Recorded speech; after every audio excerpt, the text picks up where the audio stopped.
പശ്ചിമ ബംഗാളിൽ ഈ 23, 29 തീയതികളിൽ വോട്ടെടുപ്പ് നടക്കുകയാണ്. ഒരുപക്ഷെ ഇന്ത്യ ചരിത്രത്തിൽ ഒരിടത്തുമില്ലാത്തത്ര നേർക്കുനേർ പോരാട്ടമാണ് പശ്ചിമ ബംഗാൾ നടത്തുന്നത്. മമതാ ബാനർജി ഏതാണ്ട് ഒറ്റയ്ക്ക് നിന്ന് മോഡിയുമായി പരസ്യമായി, മോഡിയും അമിത്ഷായും അവരുടെ സംവിധാനങ്ങളും ഇഡിയും ഇലക്ഷൻ കമ്മീഷനും എന്ന് വേണ്ട എല്ലാവരും കൂടി മമതാ ബാനർജി എങ്ങനെ പ്രസ് ചെയ്ത് പരമാവധി ഇല്ലാതാക്കാൻ ശ്രമിച്ചുകൊണ്ടിരിക്കും. പൗരത്വ ഭേദഗതി കൊണ്ടുവന്നത് എന്തിനാണ്? ബംഗാളിലെ ഒരു വിഭാഗത്തിന് പൗരന്മാരെ അല്ലാതാക്കാൻ. SIR കൊണ്ടുവന്നതും കേരളത്തെയോ തമിഴ്നാടിനെ ഉദ്ദേശിച്ചൊക്കെ കൂടുതൽ ബംഗാളിനെ ഉദ്ദേശിച്ചാണ്. ആസാമിനെയൊക്കെ വേറെ.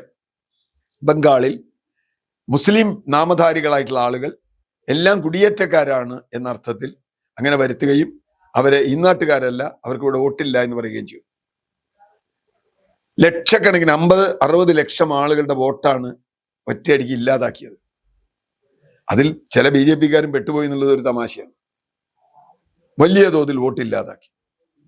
ഇലക്ഷൻ കമ്മീഷന്റെ ഉദ്യോഗസ്ഥരെ നേരിട്ട് തടഞ്ഞു വെക്കേണ്ടി വന്നു. മമതാ ബാനർജിക്ക് നേരിട്ട് സുപ്രീം കോടതിയിൽ പോയി വാദിക്കേണ്ടി വന്നു, കോട്ടിട്ട് വാദിക്കേണ്ടി വന്നു. അത്രയ്ക്കും ശക്തമായി ആളുകളെ ഒഴിവാക്കുകയാണ്, നിഷ്കരണം ഒഴിവാക്കുകയാണ്. ഇപ്പോ 29-ാം തീയതി തെരഞ്ഞെടുപ്പാണ്. നിങ്ങളൊരു വാർത്ത കേട്ടിരിക്കും, 6 ലക്ഷം വോട്ടർമാരെ കൂടി പട്ടികയിൽ ഉൾപ്പെടുത്താൻ സുപ്രീം കോടതി ആവശ്യപ്പെട്ടു, ചേർത്തു. ഇപ്പൊ ഈ 24 പർഗാനസ് അടക്കമുള്ള ആദ്യഘട്ടത്തിൽ വോട്ട് ചെയ്യുന്ന മണ്ഡലങ്ങളിലെ വോട്ടർമാർ. അപ്പൊ 6 ലക്ഷം വോട്ടർമാരില്ലാതെ തെരഞ്ഞെടുപ്പ് നടത്താനാണ് ഈ തെരഞ്ഞെടുപ്പ് കമ്മീഷൻ ആലോചിച്ചിരുന്നത്. സുപ്രീം കോടതി ഇടപെട്ടില്ലായിരുന്നുവെങ്കിൽ 6 ലക്ഷം വോട്ടില്ല.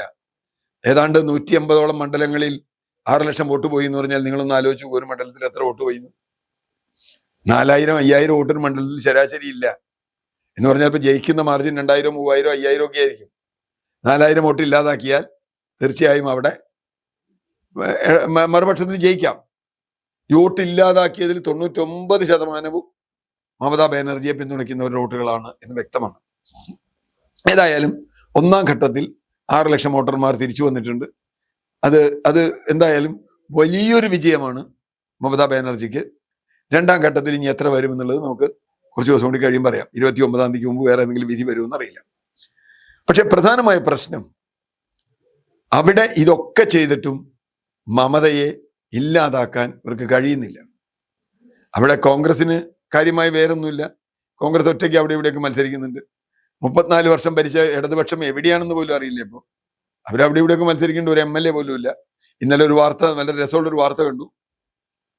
2020 ഒരു രാജ്യസഭാ മെമ്പർ അവിടെ നിന്ന് ജയിച്ചിരുന്നു, CPM-ന്റെ അവസാനത്തെ. 2011, 16 കഴിഞ്ഞ് പിന്നെ അവർക്ക് ഒറ്റ സീറ്റ് കിട്ടി. 21-ലൊന്നും ഒരു സീറ്റ് കിട്ടിയില്ല. അപ്പൊ അതുകൊണ്ട് രാജ്യസഭാ മെമ്പറില്ല. അവസാനത്തെ രാജ്യസഭാ മെമ്പർ കൂടി ഈ കഴിഞ്ഞ ദിവസം രാജ്യസഭയിൽ നിന്ന് പോയി, CPM-ന്റെ.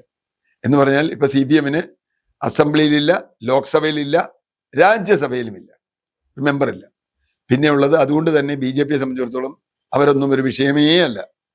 അവർക്ക് വിഷയം മമതാ ബാനർജി തന്നെയാണ്.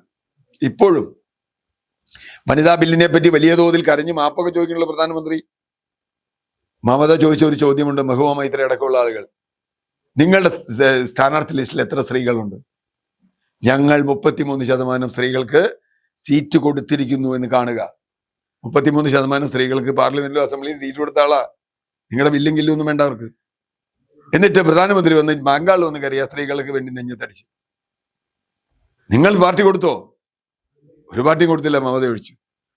അപ്പോ ഇത്തരത്തിലുള്ള എല്ലാവിധ ഇടപാടുകളും, അതുപോലെ EDയെ കൊണ്ടുവരിക. പിന്നെ ഒരു കാര്യം, വാഷിംഗ് മെഷീൻ, വലിയൊരു വാഷിംഗ് മെഷീൻ കൊണ്ടുവച്ചിട്ടുണ്ട്. മമതാ ബാനർജിയായിട്ട് അടിയുണ്ടാക്കി കഴിഞ്ഞാൽ ആരെ വേണമെങ്കിൽ കൊണ്ടുവന്ന് അയാൾക്കെതിരെ എത്ര അഴിമതി ഉണ്ടെങ്കിലും അയാളെ വാഷിംഗ് മെഷീനിൽ മുക്കി എല്ലാ അഴിമതിയും മാറ്റും. ശുഭേന്ദു എന്ന് പറയുന്ന മമതയുടെ പണ്ട് കൂടെ ഉണ്ടായിരുന്ന കഴിഞ്ഞ തവണ മത്സരിച്ച് തോറ്റുപോയി. അപ്പൊ ഇത്തവണ അതുപോലെ നിരവധി കാര്യങ്ങൾ കായികമായി, സൈന്യത്തെ ഉപയോഗിച്ച് ഒക്കെ തന്നെ തെരഞ്ഞെടുപ്പ് അട്ടിമറിക്കാനുള്ള ശ്രമം നടക്കുന്നുണ്ട്. എങ്കിൽ പോലും ഏറ്റവും ഒടുവിൽ കിട്ടുന്ന റിപ്പോർട്ട് അനുസരിച്ച് മമതാ ബാനർജിയുടെ നേതൃത്വത്തിലുള്ള തൃണമൂൽ കോൺഗ്രസ് വീണ്ടും പശ്ചിമ ബംഗാളിൽ അധികാരത്തിൽ വരും എന്ന് തന്നെയാണ് കാണുന്നത്. അത് BJP-യെ സംബന്ധിച്ചിടത്തോളം ഈ തെരഞ്ഞെടുപ്പ് നടക്കുന്ന 4 സംസ്ഥാനങ്ങളിൽ BJP-ക്ക് ഏറ്റവും നിർണായകമാവുന്നത് ബംഗാൾ കൂടി കിട്ടിയില്ല എങ്കിൽ ആസാമിലും കോൺഗ്രസ് വലിയൊരു തിരിച്ചുവരവിലാണ്. തമിഴ്നാട്ടിലും കേരളത്തിലും BJPക്ക് ഒരു പ്രതീക്ഷ പോലും ഇല്ല. അങ്ങനെ ഒരു ഘട്ടത്തിൽ ബംഗാൾ കൂടി നഷ്ടപ്പെട്ടാൽ അത് മോഡിക്ക് കിട്ടുന്ന വലിയ തിരിച്ചടിയാണ്. എല്ലാ വൃത്തികേടുകൾ ചെയ്തിട്ടും അധികാരം എങ്ങനെയും പിടിക്കുക എന്ന ആ ഹീനതന്ത്രം പരാജയപ്പെടും എന്ന് തന്നെയാണ് ഏറ്റവും ഒടുവിൽ കിട്ടുന്ന റിപ്പോർട്ടുകൾ കാണിക്കുന്നത്.